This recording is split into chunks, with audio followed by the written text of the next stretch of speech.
ओम शांति। 26 अगस्त 2024। बाबा के महावाक्य।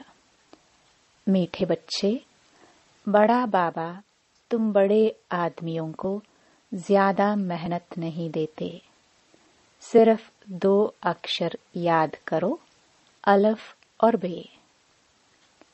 प्रश्न: रूहानी बाप का मुख्य कर्तव्य कौन सा है जिसमें ही बाप को मजा आता है?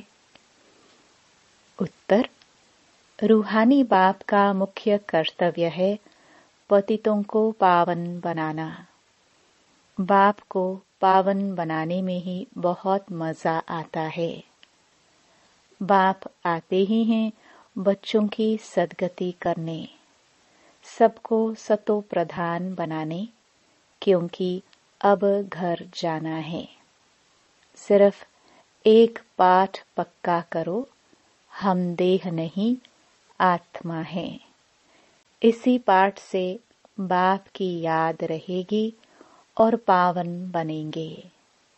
ओम शांति।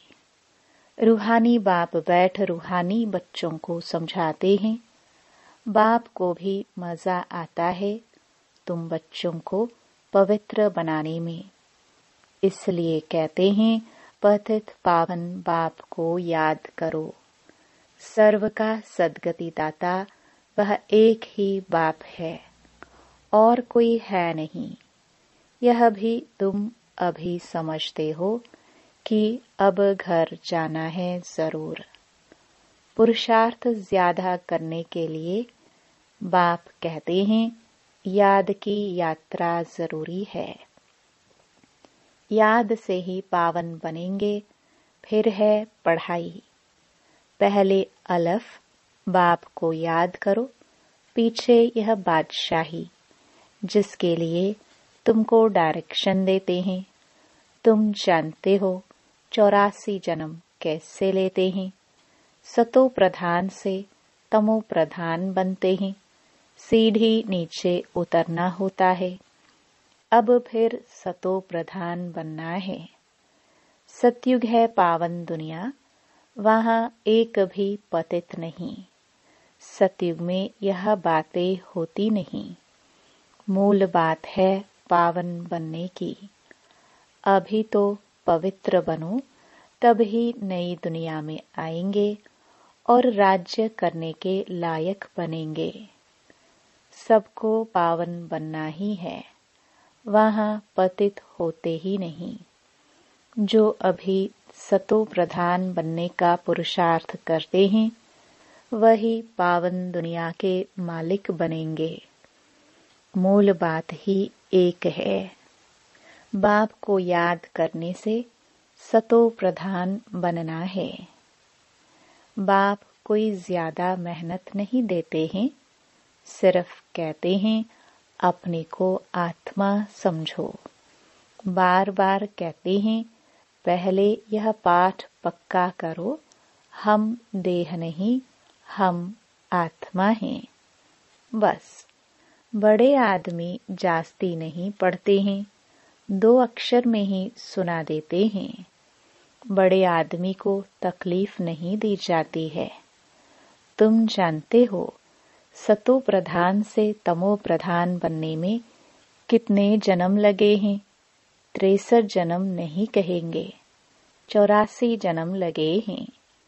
यह तो निश्चय है ना। हम सतो प्रधान थे, स्वर्गवासी अर्थात सुखधाम के मालिक थे।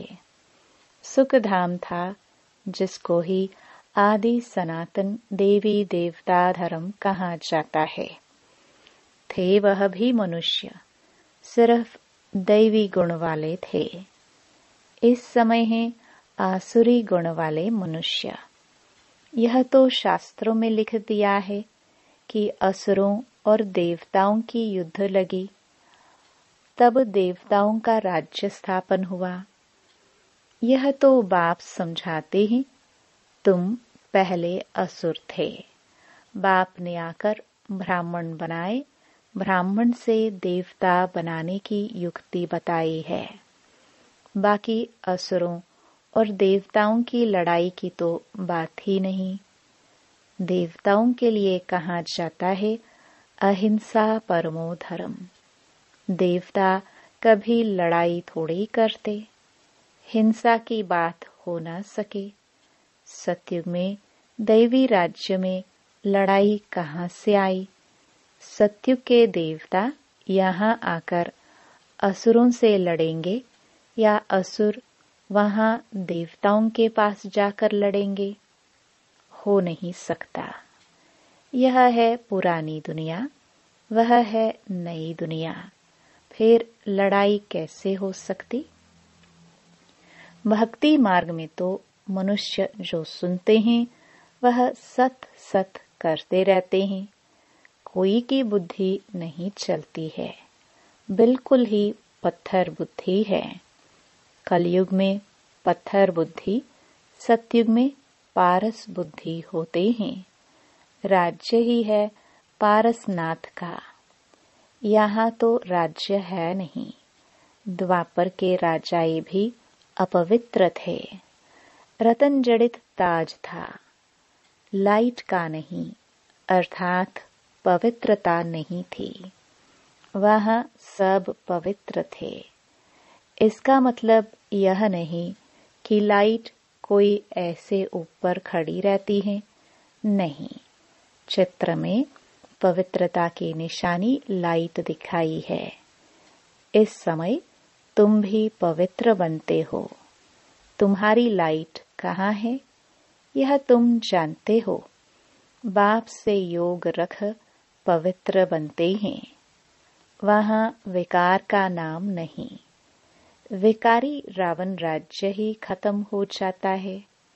यहाँ रावण दिखाते हैं, यह सिद्ध करने के लिए कि अभी रावण राज्य है। रावण को हर वर्ष जलाते हैं, परंतु जलता नहीं है।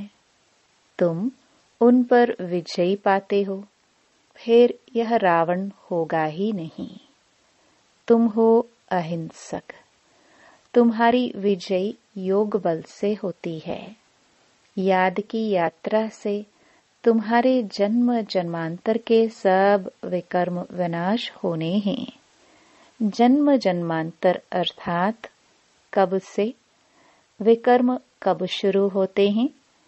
पहले पहले तो तुम आदि सनातन देवी देवता धर्म वाले ही आए हो। सूर्यवंशी फिर चंद्रवंशी में 2 कला कम हो जाती हैं। फिर आहिस्ते आहिस्ते कला कम होती जाती है। अब मूल बात है, बाप को याद कर सतो प्रधान बनना है। जो कल्प पहले सतो प्रधान बने थे वही बनेंगे, आते रहेंगे। नंबरवार तो होते हैं, फिर ड्रामानुसार जब आएंगे तो भी नंबरवार ऐसे ही आएंगे, आकर जन्म लेंगे।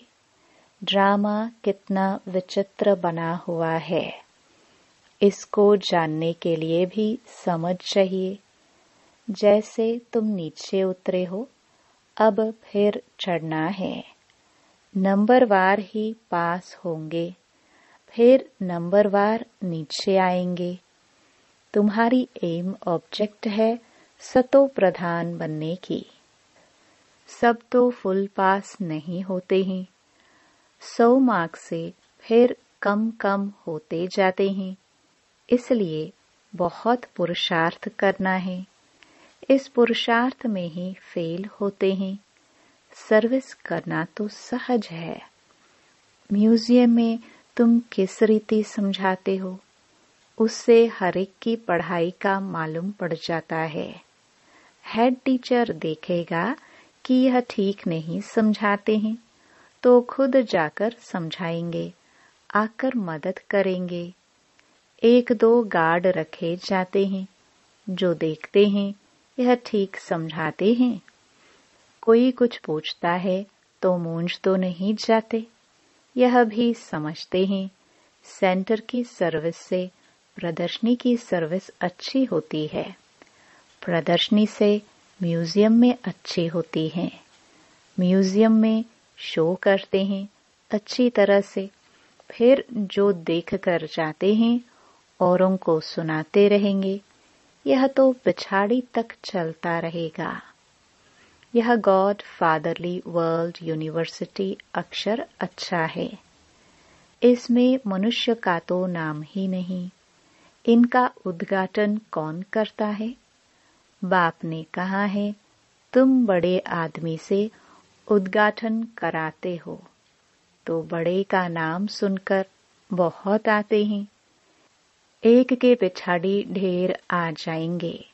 इसलिए बाबा ने दिल्ली में लिखा कि बड़े बड़े आदमियों की जो ओपिनियन है वह छपाओ, तो मनुष्य देखकर कहेंगे इनके पास इतने बड़े बड़े आदमी जाते हैं, यह तो बहुत अच्छा ओपिनियन देते हैं। तो यह छपाना अच्छा है। इसमें और तो कोई जादू आदि की बात नहीं। इसलिए बाबा लिखते रहते हैं, ओपिनियन का किताब बनाना चाहिए। यहाँ भी बांटना चाहिए। गाया जाता है, झूठी काया झूठी माया। इसमें सब आ जाते हैं। बहुत हैं जो कहते हैं यह रावण राज्य राक्षस राज्य है। पहले तो जिनका राज्य है उनको ख्याल आना चाहिए। कहते हैं हम पतितों को पावन बनाओ, तो पतित पने में सब कुछ आ गया। सब कहते हैं हे पतित पावन, तो जरूर पतित ठहरे ना। तुमने यह चित्र भी राइट बनाया है कि पतित पावन परमपिता परमात्मा है। यह सब नदी नाले। अमृतसर में भी तालाब है। पानी सारा मैला हो जाता है। उसको वो लोग अमृत का तालाब समझते हैं। बड़े बड़े राजे लोग अमृत समझ तालाब साफ करते हैं। इसलिए नाम ही रखा है अमृतसर। अब अमृत तो गंगा जी को भी कहते हैं। पानी इतना गंदा हो जाता है, बात मत पूछो। बाबा का इन नदियों आदि में स्नान किया हुआ है। बहुत गंदा पानी होता है। फिर मिट्टी उठाकर लगाते हैं। बाबा अनुभवी है ना। शरीर भी पुराना अनुभवी लिया है। इन जैसा अनुभवी कोई होगा नहीं। बड़े बड़े वाइसरॉय, किंग्स आदि से भी मुलाकात करने का अनुभव था। ज्वार बाजरी भी बेचते थे। बस 4-6 आना कमाया तो खुश हो जाते थे बचपन में। अब तो देखो कहाँ चले गए। गावड़े का छोरा फिर क्या बनते हैं। बाप भी कहते हैं मैं साधारण तन में आता हूँ। यह अपने जन्मों को नहीं जानते हैं। कैसे 84 जन्म ले पिछाड़ी में छोरा बना, यह बाप बैठ समझाते हैं।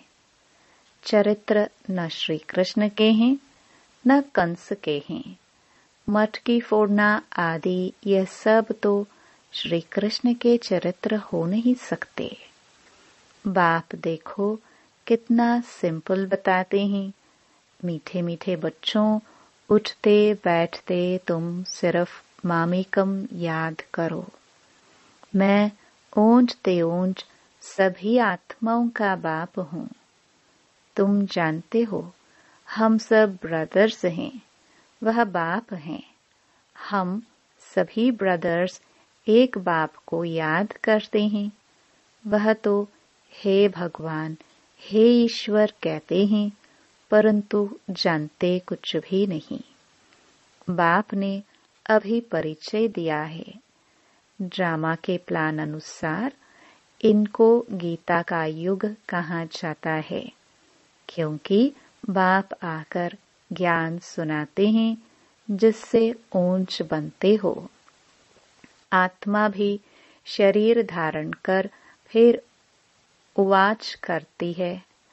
बाप को भी दिव्य अलौकिक कर्तव्य करना है तो शरीर का आधार लेते हैं। आधा कल्प मनुष्य दुखी होते हैं तो फिर बुलाते हैं, बाप कल्प में एक ही बार आते हैं, तुम तो बार बार पाठ बजाते हो। आदि सनातन है देवी देवता धर्म, वह फाउंडेशन है नहीं। उन्होंने बाकी सिर्फ चित्र रह गए हैं। तो बाप भी कहते हैं तुमको यह लक्ष्मी नारायण बनना है। एम ऑब्जेक्ट तो सामने खड़ा है। यह है आदि सनातन देवी देवता धर्म। बाकी हिंदू धर्म तो कोई धर्म है नहीं। हिंदू तो हिंदुस्तान का नाम है। जैसे सन्यासी ब्रह्म अर्थात रहने के स्थान को भगवान कह देते हैं, वैसे यह फिर रहने के स्थान को अपना धर्म कह देते हैं। आदि सनातन कोई हिंदू धर्म थोड़ी था। हिंदू तो देवताओं के आगे जाकर उनको नमन करते हैं, महिमा गाते हैं। जो देवता थे वही हिंदू बन गए। धर्म भ्रष्ट कर्म भ्रष्ट हो गए हैं और सभी धर्म कायम हैं। यह देवता धर्म ही प्राय लोप है। आप ही पूज्य थे, फिर पुजारी बन देवताओं की पूजा करते हैं। कितना समझाना पड़ता है। श्री कृष्ण के लिए भी कितना समझाते हैं। वह स्वर्ग का पहला प्रिंस है, तो 84 जन्म भी उनसे ही शुरू होंगे। बाप कहते हैं बहुत जन्मों के अंत के भी अंत में मैं प्रवेश करता हूँ, तो उसका जरूर हिसाब तो बताएंगे ना। यह लक्ष्मी नारायण ही नंबर 1 में आए थे, तो जो पहले हैं वही फिर लास्ट में जाएंगे। सिर्फ एक श्री कृष्ण तो नहीं था ना, और भी तो विष्णु वंशावली थे। इन बातों को तुम अच्छी रीति जानते हो। यह फिर भूल नहीं जाना है। अभी म्यूजियम तो खुलते रहते हैं, बहुत खुल जाएंगे, बहुत लोग आएंगे। जैसे मंदिर में जाकर माथा टेकते हैं, तुम्हारे पास भी देखते हैं लक्ष्मी नारायण के चित्र हैं, तो भक्त लोग उनके आगे पैसे रख देते हैं। तुम कहते हो यहाँ तो समझने की बात है, पैसे रखने की बात नहीं। अभी तुम शिव के मंदिर में जाओ तो पैसे रखेंगे क्या?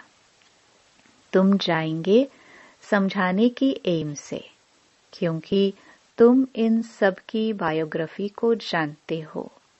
मंदिर तो बहुत हैं, मुख्य है शिव का मंदिर।